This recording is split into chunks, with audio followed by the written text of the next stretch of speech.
Qatar को मिल गई भारत से गद्दारी की सजा। 100 घंटे के अंदर ही मोदी के फैसले से धुआं हो गया कतर।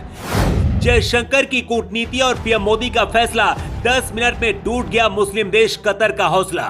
सिर्फ 100 घंटे के अंदर हिंदुस्तान के एक फैसले से धुआं हो गया है मुस्लिम देश कतर। पाकिस्तान भी अब नहीं बचा पाएगा, इजराइल को मौका मिल जाएगा और कतर दुनिया का दूसरा भिखारी देश बन जाएगा। दुनिया को जिस बात का डर था, भारत ने वही कर दिया है। कतर के अंदर खलबली मच गई है और कतर की सरकार इंतजार कर रही है भारत के इंतकाम का और अपने बर्बाद होने का। पूरी दुनिया ने देखा कैसे कतर ने भारत के 8 सैनिकों को मौत की सजा सुनाई है। न कोई सबूत दिया और न ही कोई गवाह दिया, सिर्फ फांसी की सजा सुना दी। उस दौरान मोदी शांत थे, चुप थे, लेकिन उनके अंदर एक आग जल रही थी। अब ये आग कतर को लगता है जला देगी।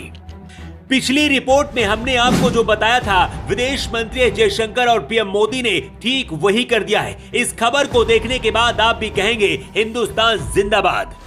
ये है अफ्रीकी देश मोजाम्बिक। इसी देश के साथ मिलकर भारत ने एक ऐसा प्लान बनाया है जो कतर को बर्बाद कर देगा।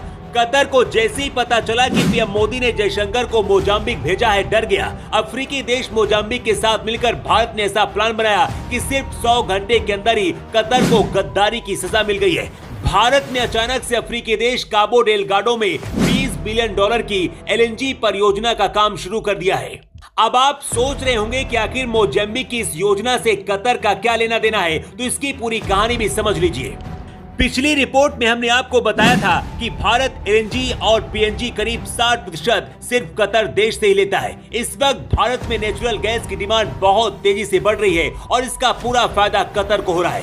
भारत के पैसे से कतर हमास और हिजबुल्लाह जैसे आतंकी संगठनों की मदद करता है। सिर्फ इतना ही नहीं, भारत का नमक खाकर भारत से गद्दारी करता है और हिंदुस्तान के 8 सैनिकों को गैर कानूनी तरीके से फांसी की सजा देता है।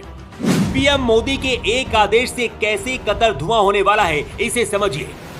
बहुत जल्दी भारत अब कतर से नेचुरल गैस लेना बंद करने वाला है। खुद विदेश मंत्री जयशंकर मोजाम्बिक गए थे, जिसके बाद से और भी ज्यादा कतर डरा हुआ है।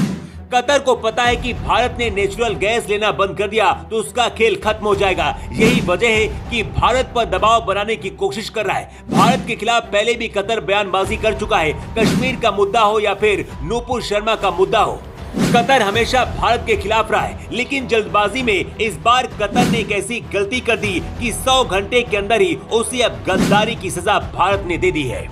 मोदी को करीब से जानने वाले लोग बहुत अच्छी तरह से समझते हैं कि मोदी सही वक्त पर ही दुश्मन पर वार करते हैं। भारत के सैनिकों को जब कतर ने सजा दी, उस दौरान पाकिस्तान भी बहुत ज्यादा खुश था। लेकिन कतर को रगड़ने का भारत ने ऐसा प्लान बनाया है कि पाकिस्तान के साथ बैठकर ही अब कतर रोएगा।